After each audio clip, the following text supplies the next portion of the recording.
Oliver, ang galing mo kagabi ah. Wala pong. Teka lang. Anong ibig mong sabihin na ang galing ko kagabi? Hindi kita maintindihan eh. Oliver, huwag ka na magmaang-maangan. Alam ko at nakita ko anong nangyari kagabi. Tol, madali naman akong kausap eh. Ibigay mo lang kung anong gusto ko. Wala tayong problema. Teka nga lang, Tol Apong. Ano pa talaga ibig mong sabihin? Kanina pa ako nagugulan sa sinasabi mo eh. Diretsuhin mo nga ako.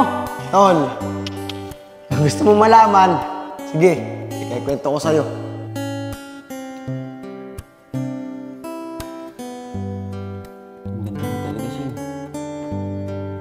Grabe naman. Antok na ako. Naiwan ko pa yung cellphone ko.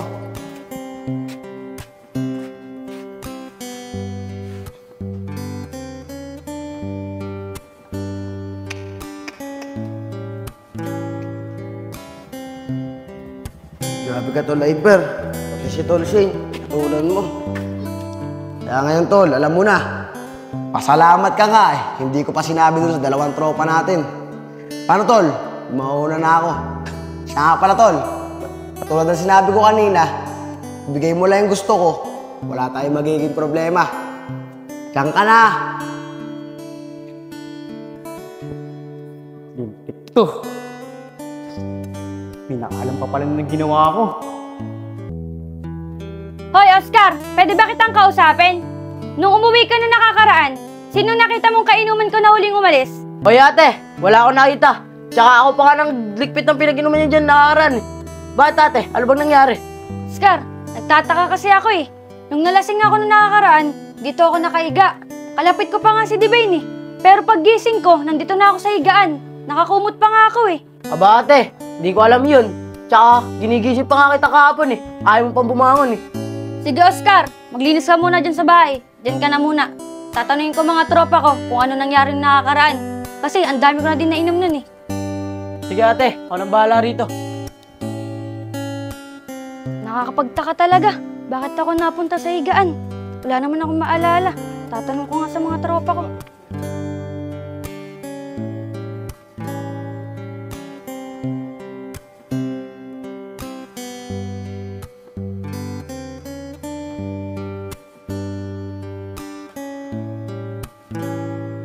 Uy mga tol, pasensya na kayo kahapon ha, kung naiwanan ko kayo sa kwentuhan.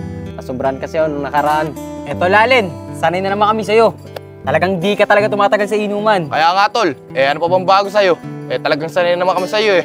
So Lalin, para lumakas ka mag-inom, magpaturo ka sa akin. Para naman matuto ka ng mga diskarte. Oy mga Tol, pasensya na kayo ah. Medyo natagalan ako. Iber, parang nagugutom ako. Teka nga lang Tol Apong, kakarating mo lang, di ba? Tapos sasabihin mo kay Tol Iber na nagugutom ka. Hindi sana, kumain ka muna sa inyo bago ka pumunta rito. Kaya nga tol Apong, para kami patago kay Iber kung makahingi ka. Uy mga tol! Pasensya na kayo ha, di ako nakalabas kahapon. Lakas ang over ko eh. Tsaka ang sakit ng katawan ko. Kaya ka pala di nakalabas kahapon, Tol Shane. May hangover ka pala. Inaantay ka pa naman namin kahapon. Kaya nga Tol Shane, pati si Divine, hinahanap ka rin kahapon. Mga tol, pwede ko ba kayo makausap? Tatanong ko lang sana sa inyo kung sino huling umalis ng birthday ko. Nung nakakaran, nag-iinuman tayo. Bakit Tol Shane? May problema ba nung nag-inuman tayo? May nawawala ba sa inyo? Tol Allen, wala naman nawawala sa amin.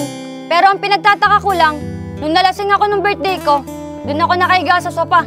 Pero bakit pagising ko ng umaga, doon ako nakahiga sa higaan ko?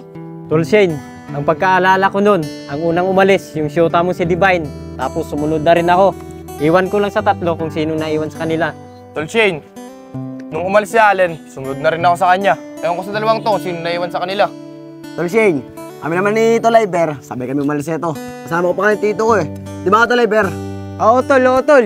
Sabay nga pala kami ni Apong umalis sa inyo. At walang naiwan sa inyo kundi ikaw lang.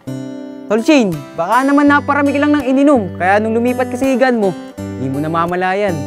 Mga tol, sinasabihan ko kayo pag kami nalaman na kung ginawa niyo sa akin na hindi maganda, pasensyahan tayo, tabla-tabla tayo. Tatamaan talaga kayo sa akin. Ano Tol Shane, mauna na ako. Siya nga pala na Tol Iber, nasa nga pala hiningi ko sa'yo. Tol, ito nga pala. Salamat dito ah. Ako na ako Tol, diyan na kayo. Tol Iber, ano yung binigay mo kay Apong? Ayun ba Tol? Wala yun. Utang ko sa kanya yung kahapon nung nakatambay kami. Ah, ganun ba? Sige, tara, samahan niyo muna ako. Pupunta ko yung jowa ko si Divine. Tara mga tol, samahan natin siya. Tara.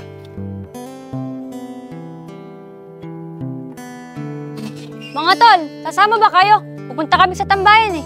Hindi na tol, may pupunta rin kami tatlo. Maglalaro pa kasi kami sa court. Kaya nga tol, o sige na. Dito na kami.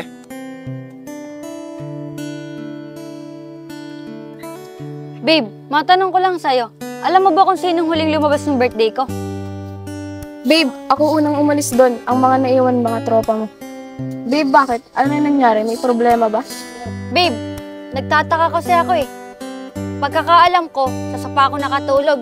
Pero bakit pagising ko, nasa higaan na ako?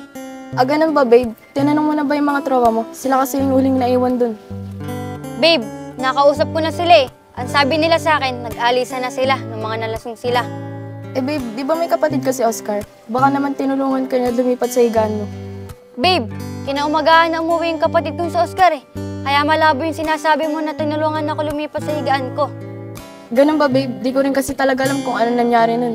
Ah, ganun ba? Sige, hayaan na natin yun. Malalaman ko din yun kung sino yun. O paano? Tara na.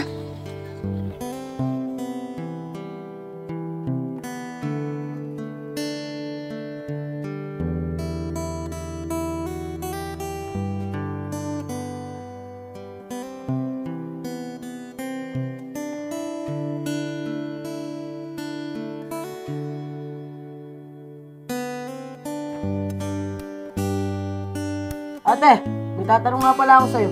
Nagpadala na ba si tatay? Kasi may papayaran ako sa school eh. Oscar, hindi pa nga eh. Baka bukas, magpadala na yan.